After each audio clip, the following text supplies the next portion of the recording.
The only people who don't want to disclose the truth are people with something to hide.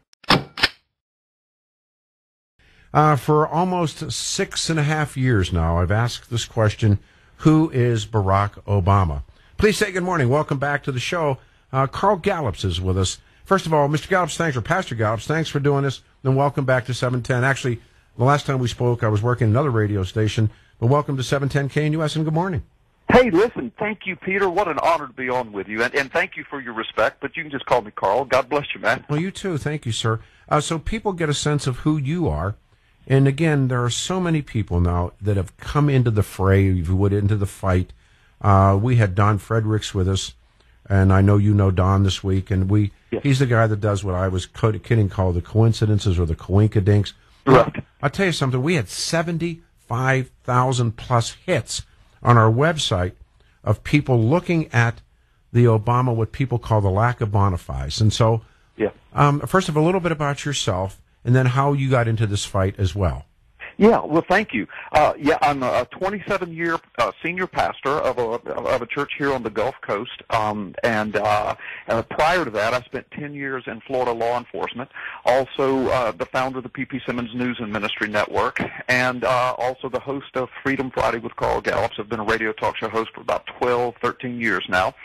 And because of the miracle of Internet, like you have, we now have a large national and international audience to the radio program. So I said all of that to say that that's how I first got interested in this. I mean, when Barack Obama was running, listen, I listen to your show a lot, Peter, and you have yet to say anything that I disagree with, and I tell very few people that. But I've heard you say, listen, your story is almost identical to mine in this. When I was on the air, when a caller called when Obama was running and said, listen, you do know this guy doesn't have a U.S. birth certificate, don't you? And I said, no, I've not heard that. And they went off on how he wasn't a U.S. citizen. And I told the caller, I said, I hear you, and I'm going to investigate that, but I have a hard time believing that. I can't believe that our system would allow a non-U.S. citizen to be running for president. I said, I highly doubt it. So, I didn't start as a birther. But anyway, after doing some investigation on my own as a radio talk show host and somewhat of a media person back then, I just kept running into this wall of possibilities that, as a matter of fact, he didn't have bona fide credentials. And so I started speaking to those possibilities, and what I like to remind my audience, Peter, and I've heard you talk about it, is, look, the first birthers were Barack Obama and Hillary Clinton. I mean, that's right. Barack Obama's own publicist. Now, whether or not they were just using a publicist ploy, I don't know, but for 16, 17 years, his publicist proclaimed he was born in Kenya. I happen to be blessed. I'm a best-selling author of 2 books. I know my biographical information has to be turned into my publishers, and they have to verify it, and I have to sign off on it. I can't imagine for 17 years that his publishers and Obama himself didn't catch that so-called mistake saying he was born in Kenya. And then, of course, when the campaign started, Hillary Clinton is the first person to bring up the fact that he did not have credentials and he was not a U.S. citizen. And Chris Matthews on Hardball, he's on record. I've got the records from the Internet where he talks about this. He verifies that Hillary Clinton made those claims. So that's where all of this started, and that was fuel for the fire for me to do my, investigative research. Well, in the meantime, I, of course, watched the Arpaio investigation unfold and watched Mike Zullo and Arpaio on the Internet and through the press conferences they did and the release of their first information several years ago, 3 years ago, I think now. And so I started trying to book Arpaio and Zullo on my show, just as you have done and as you would do. And I finally got Mike Zullo to come on my show. And we just hit it off. I mean, I found him to be very credible, very professional. The fact that I had been in law enforcement for so long, we talked off air, and we developed a friendship. He discovered my background, and before long, we were just talking, and he was coming on my show a lot because he had found through my show and the P.P. Simmons Ministry News and Network that he had a place where he could, release information, and it would be handled properly. So that's where it all began. But in the meantime, Peter, for the last several years, Mike Zullo and I now speak on the phone, literally, without any exaggeration at all, practically every day. Sometimes 5 minutes, sometimes 30 to 40 minutes, as he keeps me abreast of what's happening. And a couple of years ago, he asked me if I would attend the CPAC in Washington, D.C. with him. He knew that I had some direct congressional contacts in Washington, D.C., and he wanted to get into some of those offices. He had some contacts. So I met him in Washington, and that was the first time we had been together personally. But we were there for 3 or 4 days, and we were in and out of Capitol Hill and some congressional offices and meeting with congressmen, explaining to them at that time what he had and the new information that he had.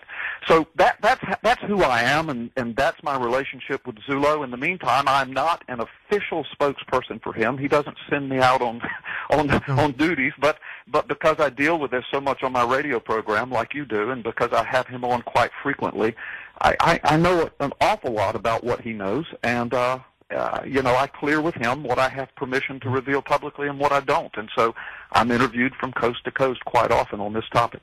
So I like to begin when I've made this question that I actually have folders and folders and folders full of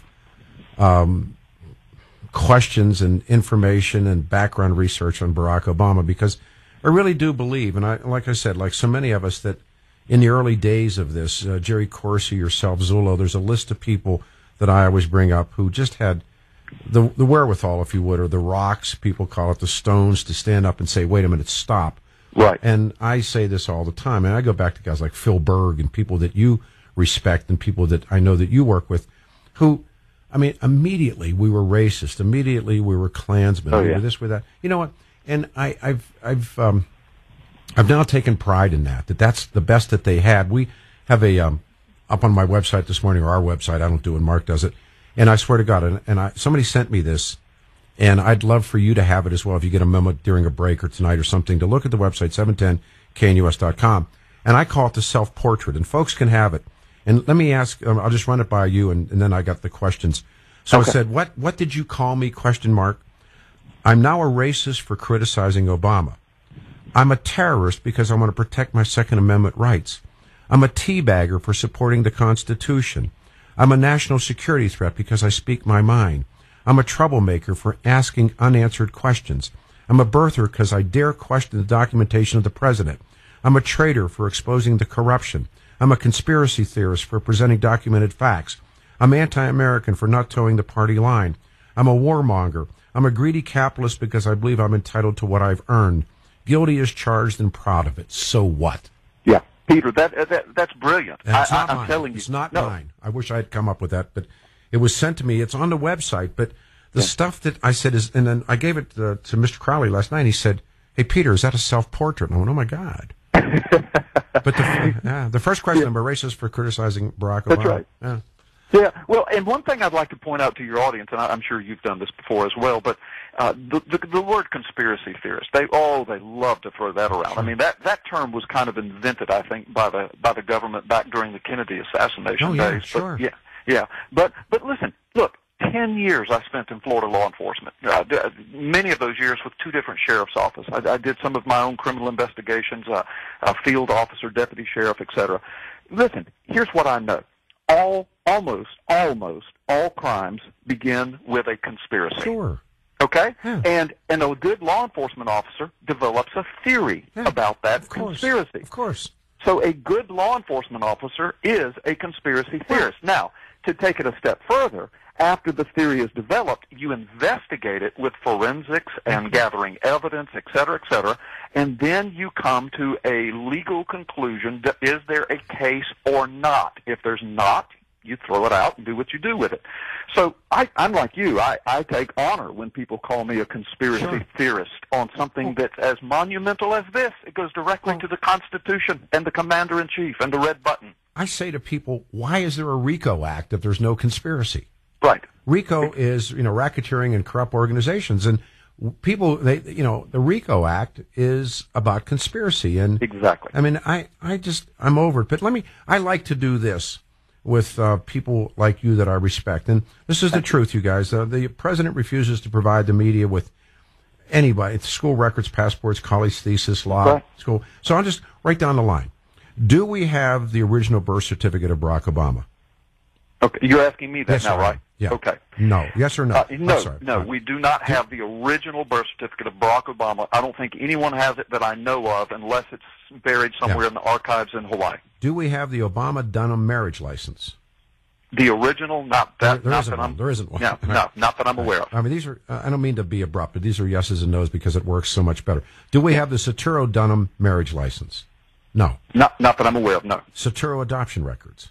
no, not that I'm aware of. The Basuki School, which was in Jakarta, do we have that application? Not that I'm aware of. Punahou school records? Or Yeah, no. Selective service registration?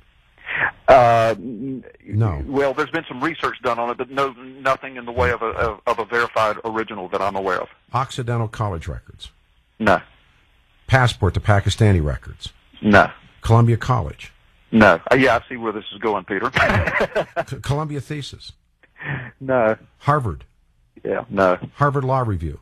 No. That's all. Baptism certificates? No. Here now it gets good. Medical records? Yeah, no. I mean, they've got our medical records, but we don't have his. Yeah. We have none. How about even Illinois Senate records? No. Not that I'm aware of. Law practice client list? No. I mean, it gets esoteric and it gets minutia, but the point of it is we know nothing. We know more about Rutherford B. Hayes. Oh yeah.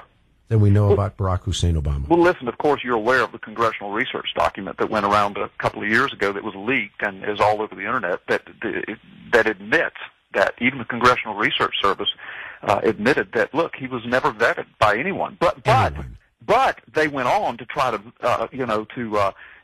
to cover that up by saying, however, for office of president, there really is no set way for this to happen. There is no governmental process.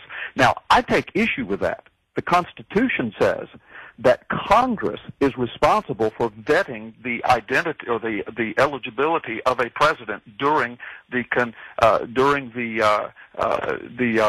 election process, when the electoral college process. I'm sorry, those were the words I was scrambling for. The electoral college process. The Constitution says that they have to vet the eligibility, and twice now they have refused to do that on this president. However, as you know, they ran a Senate investigation on the eligibility of John McCain and passed a resolution 511. Sure, they did. Yeah. Our guest, if you just joined us, again, it is part of this ever-growing circle of people who, I suspect, like many of you in the audience, have no fill-in-the-blank idea who Barack Obama is. He's a pastor, former law enforcement officer. His name is Carl Gallups. He's been with us before. Carl will be on the show as well. Having said all those things, when, like I said, I got 6.5 years on the job and on this job, and trying to understand the history regarding Obama's timeline prior to even service as senator from Illinois. And if you take your search machines and you do all this stuff and Google search engines, you can't find anything. You can find nothing. And these guys have shown up. We have been joined by Don Frederick. Now, of course, we're joined by Carl and by so many other people. And the radio shows like his has become sort of this pneumatic tube system for these people. But you find, and again, this Don Frederick guy who's coming back on next week, what a home run. I mean, he finds these, we've been calling them coincidences or coinkydinks.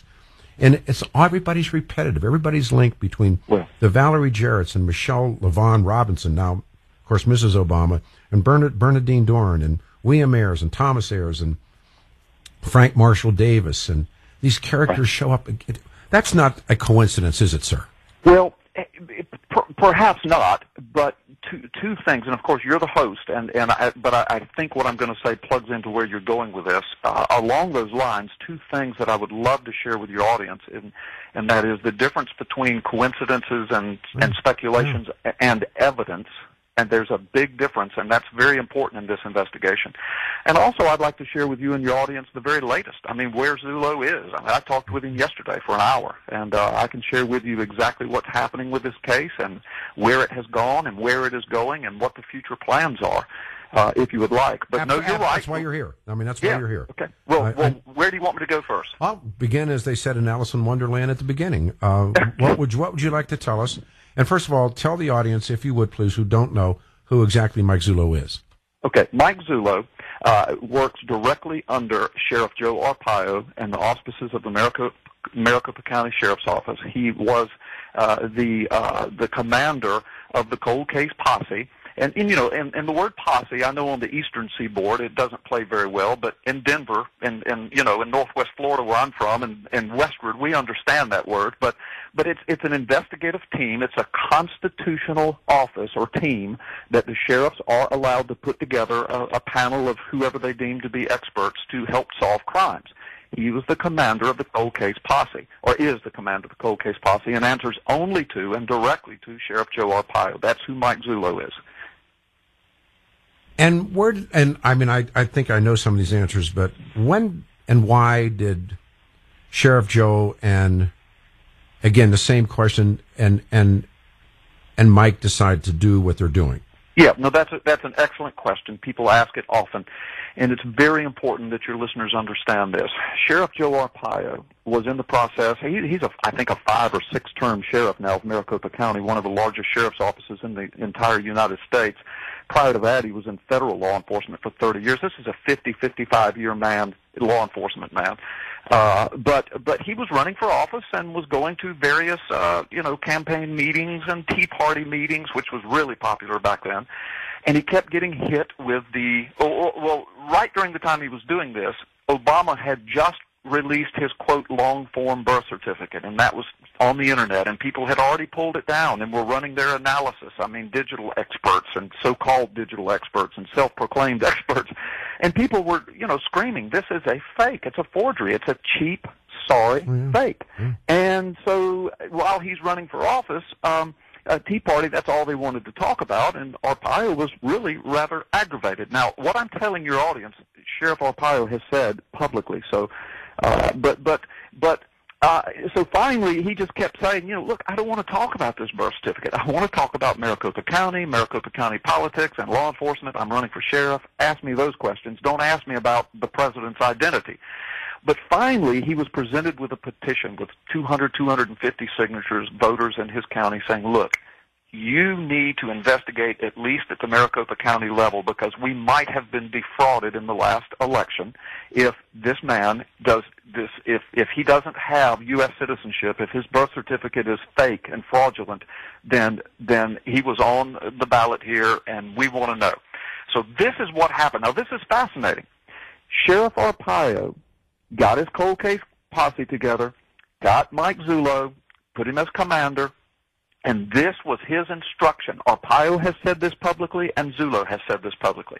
He said to Mike Zullo, Mike, I want to be the man that exonerates Barack Obama in this birther issue. He says, he was like you and like me. He said, I can't imagine that that our system would allow a president to be in office and commander-in-chief with his finger on the red button who's not even from this country. He says, I want to settle this once and for all. I want you guys to get that birth certificate off the Internet. I want you to examine it. I want the results back, and I want to exonerate him. Mike Zullo has admitted on the air back in the early days, he was like you and me. Mike couldn't believe that was possible. Mike said, yes, Sheriff, we'll take care of it. This shouldn't take long at all. So several people on the cold case posse voted for Obama. They were big Obama supporters. They've been public on that.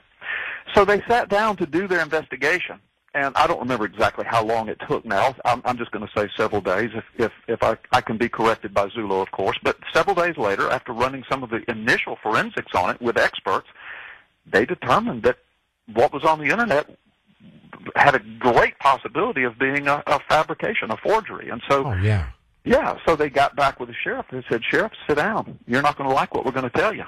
We cannot exonerate him. This is a forgery, and they started showing him the evidence. Let me do this, if I may interrupt. I need to take a pause here. This is our first pause break, and we'll continue because thank you. I've talked to Sheriff Joe. I've actually met Sheriff Joe a couple of times, and we've had a little two times private conversations on what he believes, and Mike's been the man. Before we take I always say this, and when we talk about this for people to let this impact them. First of all, Barack Obama could not pass E-Verify.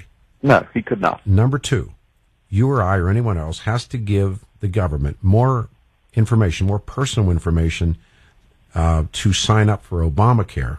Oh, yeah. Than the president provided to become president of the United States. Oh, yeah. Those are stunning statements. This Bill O'Reilly has gone public saying that all he needs is the fact that there were announcements in a newspaper. Oh, he's an idiot. Well, I know, sure he's an idiot. How about you and me, Peter? How about us taking our newspaper birth announcements and trying to get a driver's license? But of course not. But my point of it is, did you notice at Super Bowl halftime who got the Obama live interview? Yeah, yeah, of course. Bill O'Reilly. Of course. I mean, listen, I knew O'Reilly. O'Reilly he worked here as Bill Riley before he became Bill O'Reilly. And believe me, brother, someday we'll meet and we'll talk. Hang on. Okay. This guy's great. Again, this is Carl Gallups, Mike Zullo's life, Mike Zullo and the life of Barack Obama. But just let it sink in. To sign up for Obamacare, you got to give the government more personal information than Obama had to provide to become president of the United States. He could not pass E-Verify to get a job in McDonald's. Our guest is super. We talk again. Find these people who are questing after who is Barack Obama. On the line with us is Pastor Carl Gallups. You know, one of the questions that I have before we go further is, and why haven't the cold case guys, I know they have done a lot of things privately, and I mentioned I've spoken a couple of times with Sheriff Joe, but people always ask, well, where's that announcement? When is it coming? And what is it that they know? How about if I turn it over to you there, Carl, if you would? Thank you. Yeah. Thank you. Well, I do. And in doing so, I can just, as I said, two things I wanted to address is evidence versus speculation, and then where are we now? And that kind of that will begin answering the question you just asked. Here's the deal. You know, of course, they did two press conferences before, and the mainstream media we're in the tank completely for Obama back in those days, and rather than looking at this monumental evidence they've already given, which was enough to spark a congressional investigation if they would have done it. But instead of doing that, they questioned Joe Arpaio. Well, what's your jurisdiction? You remember that? Of course I do. What jurisdiction do you have? Well, that wasn't even an appropriate question. But anyway, bottom line, since then, this investigation has gone deeper. It has gone darker. I will use that word in that the stuff they have uncovered, Mike Zullo is now calling earth-shattering, universe-shattering. I know. And so what happened, Peter, was at about this time last year, Mike Zullo called me and said, Carl, look, it looks like we're going to be able to make a March conference, an announcement. And because their information was being wrapped up, it was being vetted, they were ready to come forward. But what happened, and this is why Zullo has not made any more announcements as to an exact date, because it kind of bit him a little bit, because he and Arpaio were both ready to go. March, 2014 was when they were going to do it. But they turned the corner to January, and monumental information began to come in. Monumental information. And they had to research it. It was information that could not be ignored. It was huge. It was deep and dark. And so once they started vetting it, Peter, they discovered that there was a lot of credibility to this, and it was the possibilities were staggering. I mean, history making. So they began to delve into this research. Now, this information came in as a result of Zullo's birth certificate investigation, but what happened? Some of the information spilled over into possible criminal activity in Maricopa County coming straight from the White House. Well, then Joe Arpaio said, wait just a daggone minute. And he opened up an entirely new investigation. So since the beginning of this year, Peter, we now have two investigations going. One of them is a criminal investigation being conducted basically by Joe Arpaio and whoever he assigns to it, regarding criminal activity in Maricopa County that seems to go directly to the White House. And Joe Arpaio has talked about this a little bit, even in the mainstream media when questioned. But the birth certificate investigation, and this is not really a birther case. The case is this document a forgery? Yeah, right. Who did it? Right. Why was it done? Why did the president feel compelled to present a fake birth certificate to the country? That's what this is about. So you've got these two investigations going. So as March closed in, they realized we're never going to make this March date because there's so much more traveling to do, people to talk to, more evidence to collect and vet. So March came and went, and people called Zullo a liar. Well, sure did. Yeah, but he hasn't lied about anything. These guys are professional law enforcement investigators. They're not politicians. I understand that, and and my critique is, and we all know the boy who cried wolf. Yeah. And one day there will be a wolf, and that's right. And this, I mean, listen, I have enormous respect for both of those men, as you as well. The question I'm saying is, you especially with like the attackers, and we get them all the time.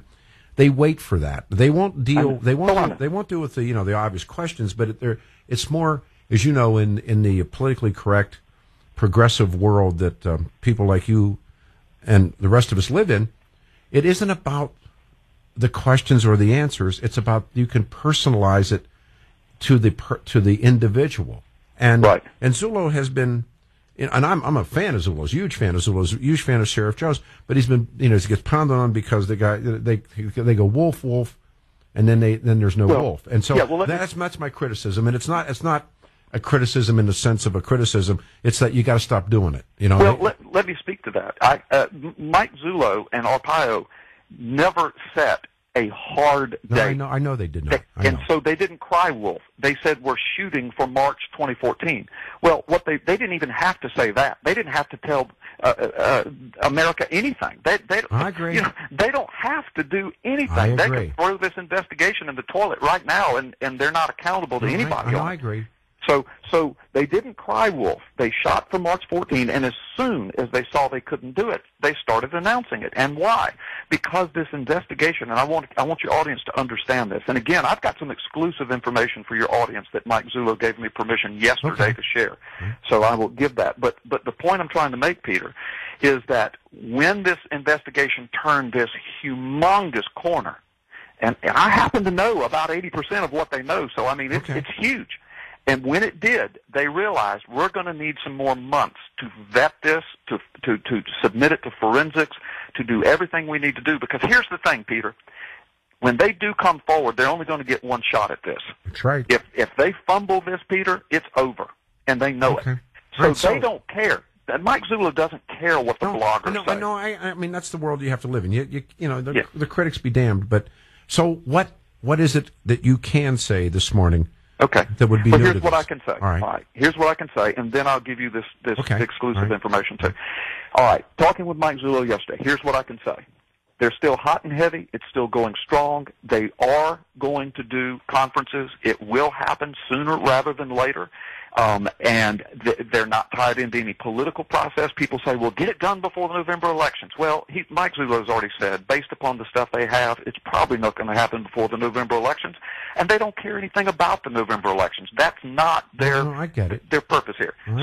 So the bottom line, Mike Zullo has been in Washington the last several weeks. He's made 5 trips to Washington. He's tying up some loose ends and bringing it all together. Arpaio has announced publicly that they're hot and heavy on the trail of who actually did this. And this is going to be some surprising, astounding information when it's all released. If I may, this is what I'm hearing from the people that, that, as you know, there's a inner circle, if you would, of people that have been kind enough to include me in. And although Don Fredericks has danced with this as well, they think that they know, tell me if this is close, they think that they know who the forger is or was that made the birth certificate. Is that close? Well, actually, yes, and Arpaio has said that publicly. Yeah, that's what I've heard, yeah. Yes, and based upon what I know, I can answer that yes. Okay. Now, here's the other thing, and I really want to make this point. This is huge. There's so much speculation out there, Peter, on blogs and Internet postings and videos being made and even interviews being done on radio stations from coast to coast. And I listen to a lot of these interviews, and sometimes I just cringe when some of these so-called experts, and some of these guys I know and respect, and I've got relationships with them, but I listen to them get on the radio and speculate almost as though they have authority, as though they know, and they say things, and I'm talking to Zullo daily, and I know that they're not only are they wrong, but they're way off base. And so people are just whipped into this frenzy of speculation, and people are out there demanding, look, we've got all this evidence, why don't we bring it forward? But let me just explain to your audience. Evidence. I mean, I was a criminal investigator. I did this stuff. Zullo's done this stuff. Arpaio, 50 years. Evidence. Evidence is not speculation. Evidence is something that has to be. Let me just, because we're close to a pause. What is the one thing that you hear people say in this investigation that isn't true? I mean, I listen to so many people say so many different things. Well, oh gosh, I have to be very careful how I answer that. I think I can give you an example or two if you'll allow me to continue my vein of thought on evidence. Yeah, but I'm close to a pause. But I mean, you made a statement. You said that people that you know and respect have said things that you know aren't true, and I know almost all of these guys, and there's a lot of lockstep thinking. Other people think different things. Okay, well, for example, I'll just say this: right. There have been statements as to who fabricated or who manipulated the birth certificate. Yep. I hear a lot of people saying that it was the Department of Health director in Hawaii. No, I've heard that. Okay. I've heard Valerie Jarrett. I've heard. Okay. Yeah. Okay. It people. wasn't her. It wasn't her. The one who died. You're talking about Fuddy? Yeah. It wasn't her. Oh, I didn't think it was. But yet there are people out there saying, and I've got permission from Zullo to say it wasn't her. But there are people out there who are insisting that it was her, but they don't know what Zullo knows. They're wrong. Okay, but but that's that everybody always speculated. I always thought it was some kid I called Jimmy down the hall that was politically correct and so had to come up with a race African. There is no designation. He's the only guy in the universe from Hawaii that has African as a race for anybody, mother, father, or himself. Right. So that kind of stuff we know is nonsensical. And Fuddy dies, and people talked about Fuddy's death. But, I mean, real hardcore stuff that people, most of these people, in fairness, honest to God, Carl, I've met and spoken to probably every one of them that I think is worth their salt. And there's so much lockstep agreement that, obviously the birth certificate's fraudulent, but who made it? Obviously this isn't true. All these things are missing. Well, Zullo knows who made it. All right, hang on. All right, that's close enough. If Zullo not believes, but knows. Well, yeah, and I'm not at liberty to give all of the evidence and forensics, I get that. Yeah, I mean, and Arpaio has said this publicly. Let me do this. So yes. All right, because of time, I'm going to take a pause and come back. And, please, I've got so much more to share with you. Well, what we're going to do is we're going to do it next. We'll do it. Wrap up here, and we'll have you back, say Tuesday of this week or next week. But hang on just a second. Final couple of moments here with Carl Gallups, and then coming up Jeff Brown, and then Dr. Jane Orion on the virus. In all fairness, we have spoken for 45 minutes. And I haven't heard anything new or anything that says, and you and I are lockstep. This guy is hidden away so much. And I know that Joe Arpaio and I know that Mike Zullo have been the tip of the spear. And I want to have you back on the show. But what is it that you would like to tell us and I realize it's a short amount of time about Barack Obama and when anyone is ever going to know something, and the knowing and believing are two separate things, if you would. Right. Well, Peter, you've asked me that several times, and my answer's the same. I mean, I can tell you what Mike Zullo's telling me every day. I spoke with him yesterday. And he said. And I cannot, he is not setting any dates, and of course I cannot do that, but he is assuring me, and based upon all that I know that he knows, this is huge, and he's assuring me that they're in the final stages of jumping through all the legal hoops and the vetting process and the forensics. They're in the final stages now, and these news conferences are going to be held, and they're going to be held rather soon. And that's the only words I can use. But Mike Zullo's not lying. He's not covering anything up. Arpaio's not. They're in the midst of a criminal investigation. This is not tabloid journalism. This is real stuff. It's as big as it gets. It goes all the way to the White House, and they've got one shot at it. Would you come back next week, and we'll take the time again, and I know. I mean, my sense of Zullo and my sense of Joe and other people is that there's an enormous amount of unknown information about this president, and Zullo has been, he's been a brave guy, and Joe's been a brave guy. Yes. A lot of brave guys in this because they went out after people's careers who would dare ask this question, and. So, just to wrap it for today, you have the info or part of the info. You believe that these guys do have the bomb. Yes. Fair enough. Yes, they do. The only people who don't want to disclose the truth are people with something to hide.